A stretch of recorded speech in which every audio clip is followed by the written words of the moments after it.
Malgré son âge avancé, Charlotte Miller a toujours aidé sa fille de toutes les manières possibles. À son tour, Rebecca était habituée à ce qu'il y ait toujours quelqu'un pour s'occuper d'elle. Elle empruntait souvent de l'argent à sa mère qu'il économisait pour un jour de pluie. À chaque fois que Rebecca trouvait des raisons pour justifier ses dépenses excessives et son appétit grandissant, sa mère répondait profondément. La femme âgée a compris que les dépenses de sa fille dépassaient considérablement ses revenus, ce qui signifiait qu'elle n'aurait jamais d'économie. Mais elle ne voulait pas accuser Rebecca d'inaction. De plus, Charlotte appréciait la famille bien plus que tout bien matériel. La seule chose que Charlotte pouvait critiquer chez sa fille était son manque d'attention et son indifférence flagrante au sort de ses proches. Chaque fois que Rebecca avait besoin d'aide, elle trouvait toujours le temps de rendre visite à sa mère. Mais dès que l'argent de sa mère était épuisé, la fille négligente disparaissait pendant plusieurs jours, voire plusieurs semaines. La maison de Madame Miller, bien qu'apparaissant solide, avait besoin de réparations à l'intérieur et à l'extérieur en raison de son âge. Elle ne pouvait plus maintenir le bâtiment en bon état et devait tolérer le toit qui fuyait et les fissures dans les murs chaque fois qu'il pleuvait. La maison de Madame Miller se remplissait du bruit de l'eau qui ruisselait et elle devait placer divers récipients et bassins pour la collecter. Cela faisait déjà environ 2 ans que Madame Miller essayait d'en sauver quelques-uns d'argent pour réparer le toit. Mais chaque fois qu'elle avait environ $1000 sous la main, Rebecca se présentait et prenait l'argent sous un prétexte. Non, elle ne prenait pas l'argent littéralement, elle l'empruntait toujours avec une raison plausible. « Ne t'inquiète pas maman, nous obtiendrons l'argent d'une manière ou d'une autre. Une fois que j'aurai un nouvel emploi, tout ira bien mieux, disait Rebecca. En réalité, la situation avec le toit est restée inchangée et s'est en fait aggravée à chaque nouveau règne, ce qui a causé un grand inconfort à la femme âgée. Parfois, Charlotte Miller en avait assez d'être confinée entre 4 murs et sortait s'asseoir sur un banc et se prélasser au soleil. Pendant de tels moments, elle aimait répandre des commérages et ses conversations étaient toujours centrées sur la critique des proches qui lui montraient peu d'attention. Vous verrez qu'ils vous prendront tôt ou tard votre maison et vous serez envoyé dans une maison de retraite.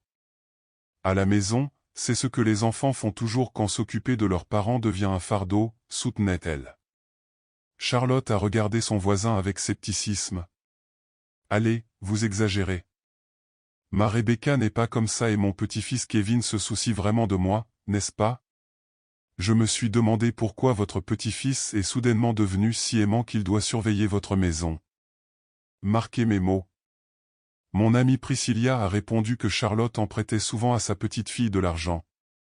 Parfois, elle achetait même des produits d'épicerie avec son propre argent. Mais quant à sa fille, Charlotte ne pouvait pas être sûre que Rebecca était sa propre chair et sang. Et donc, Madame Miller a hésité à porter un jugement sur elle. Mais les demandes de sa fille devenaient de plus en plus lourdes.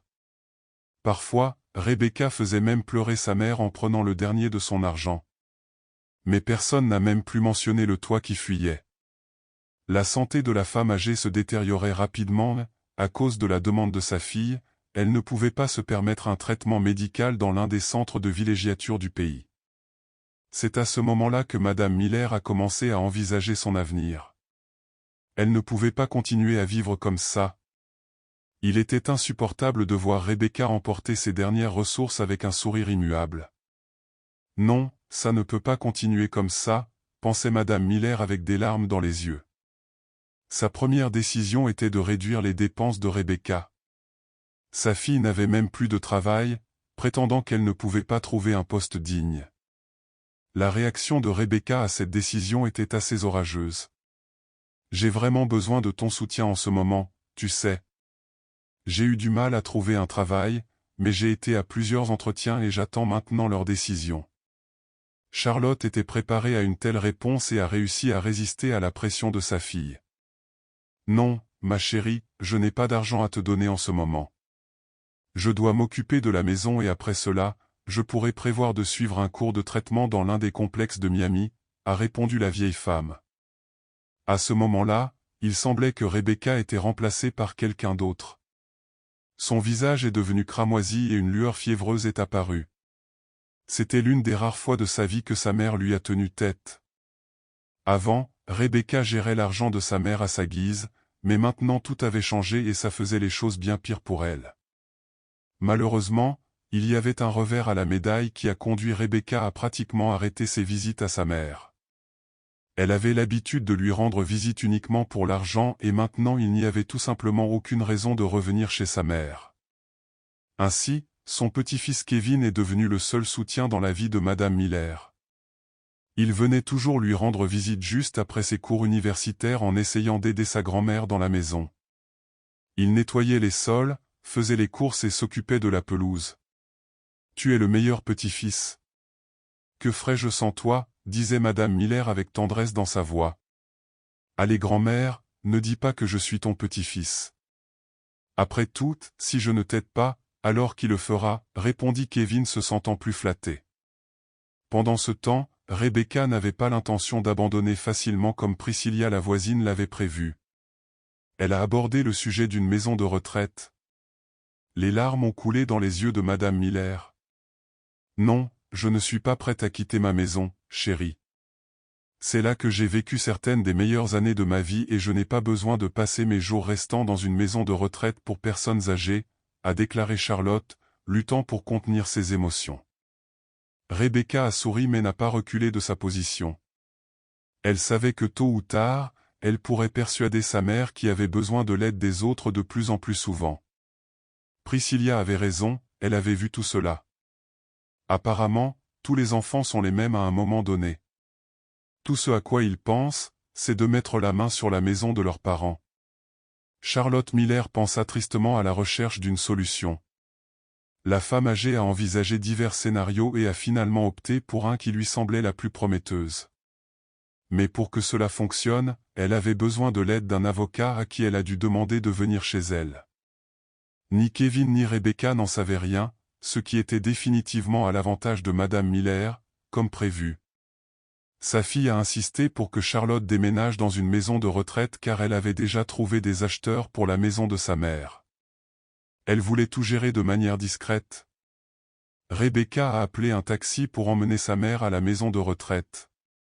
Elle a ouvert la porte avec sa propre clé et s'est dirigée vers la chambre de sa mère. À sa grande surprise, elle n'y était pas. Elle a vérifié le placard et s'est rendue compte qu'il était vide. Rebecca a commencé à chercher sa mère dans toutes les pièces de la maison, mais elle n'a trouvé personne. Elle a finalement remarqué une note posée sur la table de café dans le salon. Après l'avoir lue, elle a presque perdu connaissance. La note était adressée à sa fille Charlotte, qui était partie pour la côte atlantique pour récupérer et redécouvrir le goût de la vie. La femme âgée a également demandé à Rebecca de ne pas la chercher, car elle avait légué la maison à son petit-fils Kevin. Cela a laissé Rebecca sans héritage, ce qui l'a beaucoup surprise étant donné qu'elle était la fille unique de sa mère. Rebecca a mis environ une semaine à réaliser ce qui s'était réellement passé. Elle s'est rendue compte qu'elle avait volé sa mère de la manière la plus terrible en ne l'aidant pas pour les réparations de la maison et les soins médicaux, tout en se reposant sur la côte atlantique. Pendant ce temps, Charlotte appréciait les levers et couchers de soleil tout en écoutant le bruit des vagues et en respirant l'air salé de l'océan. Elle se sentait vraiment heureuse même si elle savait que ses vacances ne dureraient pas éternellement. Cependant, la femme savait que laisser la maison à Kevin était le bon choix, car sa fille avait l'intention de la vendre. Kevin a tenu toutes ses promesses et a gardé la maison. De plus, il a généreusement fourni un logement à Madame Miller en lui consacrant quelques chambres dans la maison pour son usage. Maintenant, une vie complètement différente avait commencé pour Charlotte. Sa matinée a commencé par un petit déjeuner partagé avec Kevin et sa fiancée Camilla.